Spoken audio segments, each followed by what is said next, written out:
নমস্কার সবাইকে, শুভরাত্রি।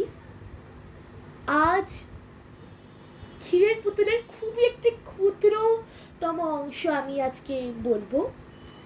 খুবই ক্ষুদ্র। যদি আপনাদের ভালো লেগে থাকেন তাহলে আমরা আরও এগোবো, মানে পরের পার্টটা আবার ছোট একটা অংশ আমি পরের দিন চেষ্টা করবো পোস্ট করার। তো শুরু করা যাক তাহলে, চলুন। এক রাজার দুই রানী, দুয়ো আর শুয়ো। রাজবাড়িতে শুয়োরানীর বড় আদর, বড় যত্ন। শুয়োরানী 7 মহল বাড়িতে থাকেন। 700 দাসী তার সেবা করে, পা ধোয়ায়, আলতা পরায়, চুল বাঁধে। 7 মালাঞ্চের 7 সাজি ফুল, সেই ফুলে শুয়োরানী মালা গাঁথেন। 7 সিন্ধুকে ভরা 7 রাজার ধন মানিকের গহনা অঙ্গে পড়েন। শুয়োরানী রাজার প্রাণ, আর দুয়োরানী, সে যে বড় রানী, তার বড় আনদর, বড় অযত্ন।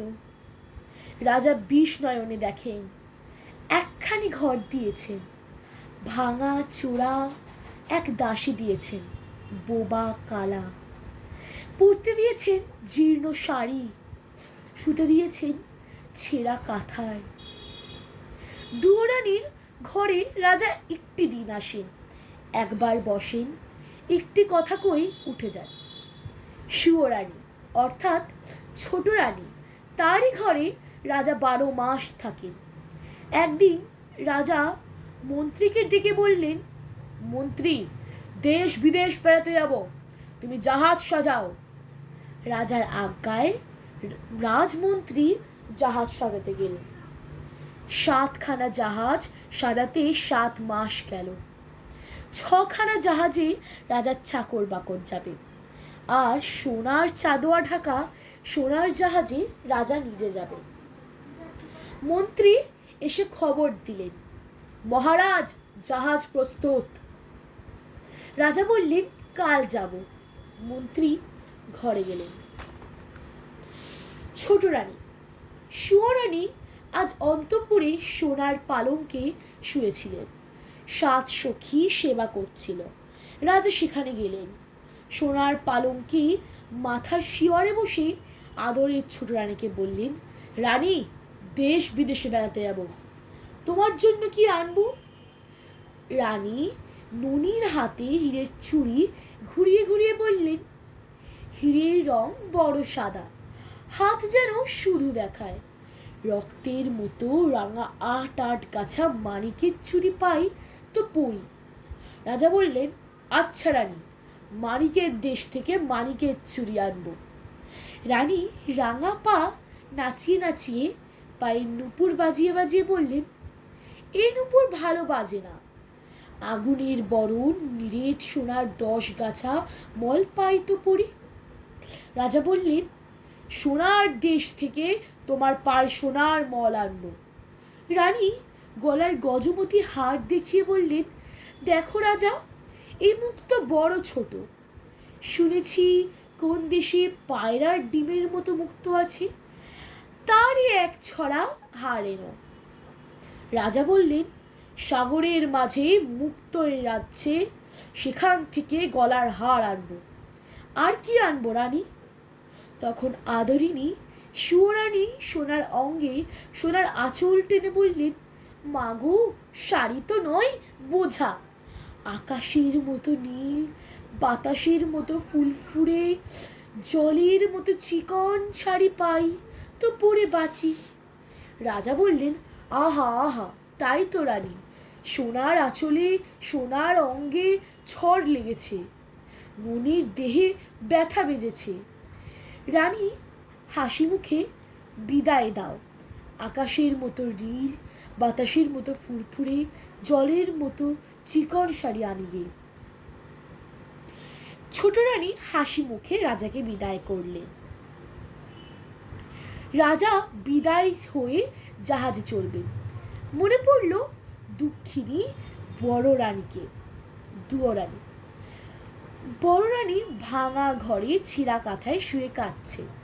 রাজা সেখানে এলেন। ভাঙা ঘরে ভাঙা দুয়ারে দাঁড়িয়ে বললেন, বড় রানী, আমি বিদেশ যাব। ছোট রানীর জন্যে হাতের বালা, গলার মালা, পায়ের মল, পরনের শাড়ি আনবো। তোমার জন্য কি আনবো বলে দাও, যদি কিছু স্বাদ থাকে। রানী বললেন, মহারাজ, ভালোই ভালোই তুমি ঘরে এলেই আমার সকল স্বাদ পূর্ণ হয়। তুমি যখন আমার ছিলে তখন আমার সোহাগও অনেক ছিল, স্বাদও অনেক ছিল। সোনার শাড়ি অঙ্গে পরে 7 মহল বাড়িতে হাজার হাজার আলো জ্বালিয়ে 700 সখীর মাঝে রানী হয়ে বসবার স্বাদ ছিল। সোনার পিঞ্জরে সুখ শাড়ির পায়ে সোনার নূপুর পরিয়ে দেবার স্বাদ ছিল। মহারাজ, অনেক স্বাদ ছিল, অনেক স্বাদ মিটেছে। এখন আর সোনার গহনায়, সোনার শাড়িতে কি কাজ? মহারাজ, আমি আর সোহাগে হীরের বালা হাতে পরব, মতির মালা গলায় দেব, মানিকের সিথি মাথায় বাঁধব। মহারাজ, সেদিন কি আর আছি? তুমি সোনার গহনা দেবে, সে সোহাগ তো ফিরে দেবে না। আমার সে 700 দাসী, 7 মহল বাড়ি তো ফিরে দেবে না। বনের পাখি এনে দেবে, কিন্তু মহারাজ সোনার খাঁচা তো দেবে না। ভাঙা গড়ে সোনা গহনা চোর ডাকাতে লুটে নেবে, খাঁচায় বনের পাখি কেন ধরা দেবে? মহারাজ, তুমি যাও, যাকে সোহাগ দিয়েছে তার স্বাদ মেটাও গো। ছাই সাধে আমার কাজ নেই। রাজা বললেন, না রানী, তা হবে না, লোক শুনলে নিন্দা করবে। বলো তোমার কি স্বাদ? রানী বললেন, কোন লাজে গহনার কথা মুখে আনবো? মহারাজ, আমার জন্য পোড়ামুখো একটা বাদর এনো। রাজা বললেন, আচ্ছা রানী, বিদায় দাও। তখন বড় রানী দুয়োরানী ছেঁড়া কাঁথায় লুটিয়ে পড়ে কাঁদতে কাঁদতে রাজাকে বিদায় দিলেন। রাজা গিয়ে জাহাজে চড়লেন।